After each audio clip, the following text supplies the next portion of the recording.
અમેરિકાએ ફરી એકવાર ઈરાન પર હુમલો કરી દીધો છે। બીજી તરફ જે ઈરાન છે એણે પણ જોરદાર વળતો જવાબી હુમલો શરૂ કરી દીધો છે।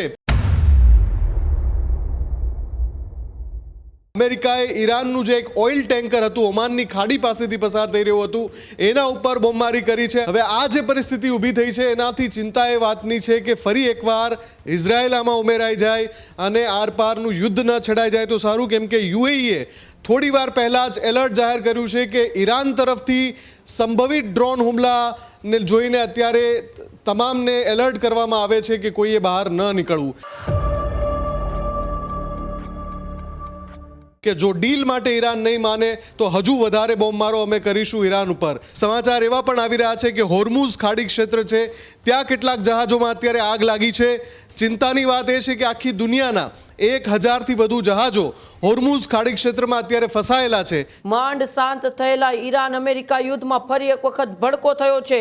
જમીન કે હવામાં નહીં પરંતુ મધદરિયે મોટું ઘમાસાણ શરૂ થયું છે। આખો વિડીયો જોતા પહેલા હજુ પણ અમારી ચેનલને સબસ્ક્રાઇબ નથી કરી તો યુટ્યુબ પર સબસ્ક્રાઇબ કરો અને ફેસબુક અને ઇન્સ્ટાગ્રામ પર ફોલો કરો।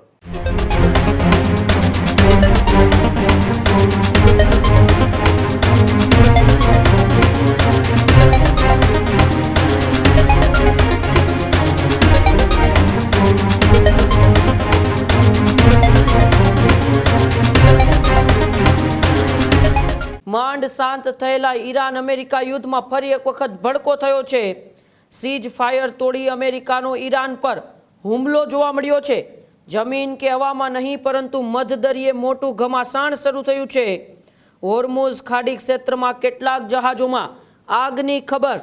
ઈરાનના કેટલાક જહાજોને અમેરિકાએ પોતાના નિશાને બનાવ્યા છે। ઈરાનનો પણ અમેરિકા પર જોરદાર જવાબી હુમલો જોવા મળ્યો છે। અમેરિકી યુદ્ધ જહાજો પર ઈરાનનો વિધ્વંસક હુમલો જોવા મળ્યો। ઈરાને ફરી એક વખત યુએઈ પર ડ્રોન મિસાઇલથી હુમલો કર્યો છે। હોર્મુઝમાં હાલમાં ભીષણ યુદ્ધ જેવી સ્થિતિ જોવા મળી રહી છે। હોર્મુઝમાં હાલમાં 1000થી વધુ જહાજો ફસાયેલા છે। બંને રાષ્ટ્રો વચ્ચે ફરીથી આરપારનું યુદ્ધ છોડાય તેવી સ્થિતિ જોવા મળી રહી છે।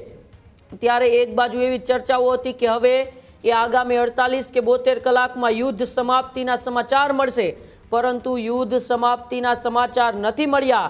એ શાંત થયેલ ઈરાન અમેરિકા યુદ્ધમાં ફરી એક વખત એ ભીષણ યુદ્ધના ભણકારા વાગી રહ્યા છે, કારણ કે ફરી એક વખત અમેરિકાએ સીઝ ફાયર તોડીને ઈરાન પર હુમલો કર્યો છે અને ઈરાને પણ વળતો જવાબ આપ્યો છે। વધુ માહિતી માટે સીધા જ ન્યૂઝ રૂમથી મારી સાથે મુફદ્દલ જોડાયેલા છે। મુફદ્દલ, વિશ્વના અનેક દેશોને એમ હતું કે હવે કદાચ યુદ્ધ સમાપ્ત થશે, એટલે કે વિશ્વની પરિસ્થિતિ એ ફરી એક વખત સામાન્ય થશે, પરંતુ અત્યારે સમાચાર સામે આવી રહ્યા છે કે અમેરિકાએ ઈરાન ઉપર હુમલો કર્યો અને ત્યારબાદ ઈરાને પર અમેરિકા પર વળતો હુમલો કર્યો છે।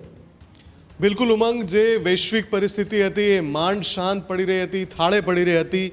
14 મુદ્દાના પ્રસ્તાવ ઉપર બંને દેશો ચર્ચા કરવા માટે રાજી થઈ ગયા હતા અને ચર્ચા પણ બેકડોર ચેનલથી ચાલી રહી હતી અને એ પછી વાત એવી આવી હતી, જે એક્ઝિયોઝનો રિપોર્ટ હતો એના અનુસાર કે બંને દેશો યુદ્ધને સંપૂર્ણપણે ખતમ કરવા માટે તૈયાર થઈ ગયા છે અને એ પછી 30 દિવસની દ્વિપક્ષીય વાતચીતની શરૂઆત થશે।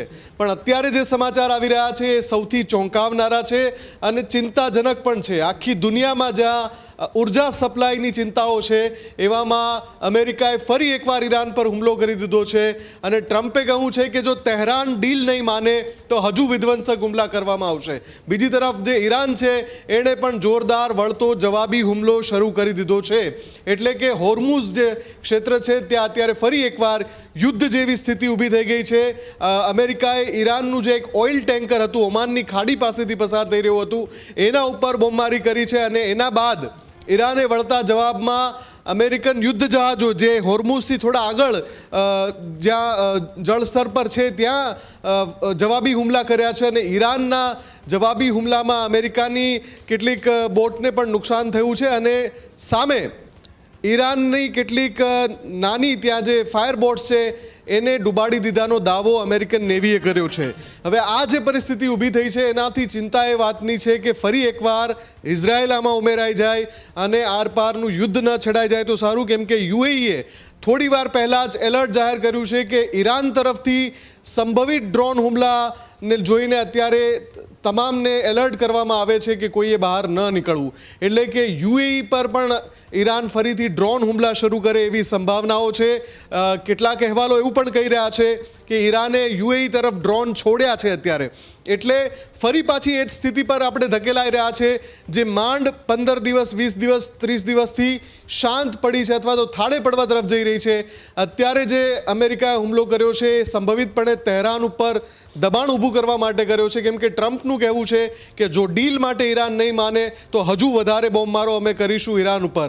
એટલે અત્યારે જે ટેક્ટિક્સ અપનાવી રહ્યા છે ટ્રમ્પ, એનાથી ચિંતા એ વધી છે કેમ કે ઈરાને પહેલાં જ કહ્યું હતું કે જો સીઝ ફાયરનો ભંગ કર્યો અમેરિકાએ તો ઈરાન માકૂલ જવાબ આપશે. અને અત્યારે તમામ જે શસ્ત્રાગારો છે એને સજ્જ કરીને બેઠું છે ઈરાન આટલા દિવસના ગેપમાં. એટલે જવાબી હુમલો પણ ખૂબ જ વિધ્વંસક હોઈ શકે છે. સમાચાર એવા પણ આવી રહ્યા છે કે હોર્મુઝ ખાડી ક્ષેત્ર છે ત્યાં કેટલાક જહાજોમાં અત્યારે આગ લાગી છે. ચિંતાની વાત એ છે કે આખી દુનિયાના 1000થી વધુ જહાજો હોર્મુઝ ખાડી ક્ષેત્રમાં અત્યારે ફસાયેલા છે. એવા સમયે જો ત્યાં કોઈ કમર્શિયલ ટેન્કર ઉપર જો બોમ્બમારો થાય છે, મિસાઇલ મારો થાય છે અથવા તો ડ્રોન એટેક થાય છે તો ત્યાં સ્થિતિ ગંભીર રીતે વણસી શકે છે ને આંતરરાષ્ટ્રીય ચિંતાનો વિષય બની શકે છે. ઉમંગ, આભાર મુફદ્દલ અમારી સાથે જોડાવા બદલ અને માહિતી બદલ. તો જે પ્રકારે અત્યારે વૈશ્વિક પરિસ્થિતિને લઈને સમાચારો સામે આવી રહ્યા છે, જેમાં ફરી એક વખત અમેરિકાએ પણ સીઝ ફાયર તોડીને ઈરાન પર હુમલો કર્યો છે ને ઈરાને પણ અમેરિકાને વળતો જવાબ આપ્યો છે. જોવાનું રહેશે આવનારા સમયમાં શું ફરી એક વખત બંને દેશો વચ્ચે સમજૂતી થશે કે પછી એ ફરી એક વખત મિડલ ઈસ્ટના એ દેશો વચ્ચે ભીષણ યુદ્ધ ફાટી નીકળશે. આ જ પ્રકારની તમામ અપડેટ જોવા માટે ન્યૂઝરૂમ ગુજરાતને લાઇક, શેર અને સબસ્ક્રાઇબ કરવાનું ભૂલતા નહીં.